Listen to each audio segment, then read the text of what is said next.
বন্ধুসকল নমস্কাৰ। এই মুহূৰ্তত কৰ্মচাৰীসকলৰ অৱসৰৰ বয়স ৬০ৰ পৰা ৬২ বছৰ কৰাৰ এটা বিশেষ গুৰুত্বপূৰ্ণ খবৰ আজিৰ এই ভিডিঅ'টোৰ জৰিয়তে আপোনালোকক জনাবলৈ যত্ন কৰিম। বন্ধুসকল, এই বিশেষ ভিডিঅ'টো এইবাবেই প্ৰস্তুত কৰিছিলোঁ যে কৰ্মচাৰীসকলে নিশ্চয় এটা মানসিক সান্তনা লাভ কৰিব পাৰিব এনে কিছুমান বিশেষ ইনফৰমেশ্যনৰ পৰা।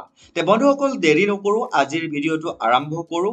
ইনফৰমেশ্যনটো চাওক। আপোনালোকক স্ক্ৰীনত দেখাবলৈ যত্ন কৰিছোঁ যে বিশেষ কেইটামান ন্যায়ালয়ৰ ৰায়দানৰ ইনফৰমেশ্যন পালোঁ আৰু সেইকেইটাকে আপোনালোকক দেখাবলৈ যত্ন কৰিছোঁ আৰু অতিকৈ গুৰুত্বপূৰ্ণ ইনফৰমেশ্যন। চাওক, প্ৰথমতে মই দেখুৱাবলৈ যত্ন কৰিছোঁ। প্ৰথম কেছটো হ'ল এইটো কেছ আছিলে মহাৰাষ্ট্ৰৰ আৰু মহাৰাষ্ট্ৰৰ সৈতে ষ্টেট গভৰ্ণমেণ্টৰ সৈতে য়শৱন্ত কন্দজী বুলি যিজন ব্যক্তি আছিলে তেওঁৰ এই কেছটো ৰায়দান হৈছিলে আৰু ইয়াতে লিখিছে গভৰ্ণমেণ্ট ফ্ৰম, মই দেখুৱাবলৈ আপোনালোকক যত্ন কৰিছোঁ। চাওক, government from 58 to 62 years and white government resolution date 22/8/2012.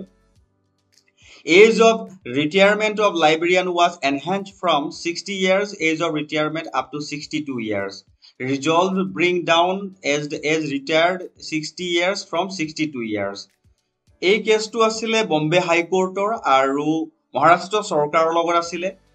ইয়াৰ পাছৰটো ঠিক মই দেখুৱাবলৈ যত্ন কৰিছোঁ বম্বে হাইকোৰ্টৰে হয় এটা বিশেষ ৰায়দান আৰু এই কেছটোতো চাওক, আপোনালোকে লক্ষ্য কৰিব ইয়াতে শাৰদা আতিৰুদ্ৰ বুলি যিগৰাকী ব্যক্তি আছিলে সেই ব্যক্তিগৰাকীয়ে মহাৰাষ্ট্ৰ চৰকাৰৰ লগত এই কেছটো ৰায়দান হৈছিলে বম্বে হাইকোৰ্টৰ পৰা আৰু ৬২ বছৰ।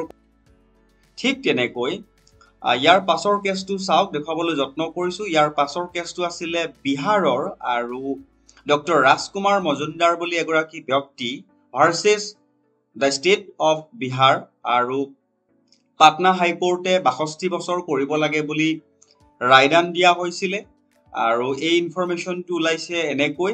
আৰু ইয়াৰ পাছৰটো চাওক, দেখুৱাবলৈ যত্ন কৰিছোঁ। চেণ্ট্ৰেল এডমিনিষ্ট্ৰেটিভ ট্ৰিবিউনেলৰ ফালৰ পৰা ওলাইছিলে, দিল্লীৰ ফালৰ পৰা ওলাইছিলে এই ইনফৰমেশ্যনটো আৰু এওঁৰ যিটো ইনফৰমেশ্যন আছিলে এইটোতো ৬২ বছৰৰ কথা উল্লেখ কৰিছে। আৰু ইয়াৰ পাছৰ ইনফৰমেশ্যনটো চাওক, বিহাৰৰ আছিলে এই কেছটো আৰু ইয়াতো ঠিক তেনেকৈ ইনফৰমেশ্যনটো উল্লেখ কৰিছে। বন্ধুসকল, এনেকুৱা 60ৰ পৰা 62 ইয়েৰলৈকে যে এক্সটেনশ্যনৰ যি ইনফৰমেশ্যন, বহুকেইটা ইনফৰমেশ্যন বিচাৰি পালোঁ, কিন্তু এজ এ হোল এনেকুৱা ইনফৰমেশ্যন এতিয়ালৈকে প্ৰকাশ হোৱা নাই।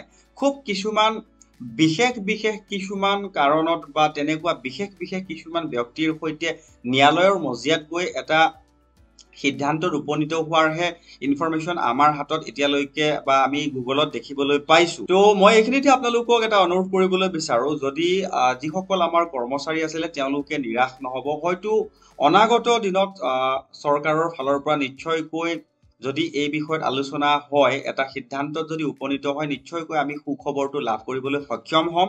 কিন্তু বৰ্তমান সময়ত যিমান ইনফৰমেশ্যন পাই আছোঁ 62 ইয়েৰ কৰি দিছে বুলিয়ে ছ'চিয়েল মিডিয়াত কিছুমান ইনফৰমেশ্যন ওলাই আছে আৰু এই ইনফৰমেশ্যনবিলাক সম্পূৰ্ণ তেনেকুৱা নহয়। কোনো চৰকাৰী ইনফৰমেশ্যন এতিয়ালৈকে আমাৰ হাতত পোৱা নাই বা মই গুগলতো বিচাৰি পোৱা নাইকিয়া।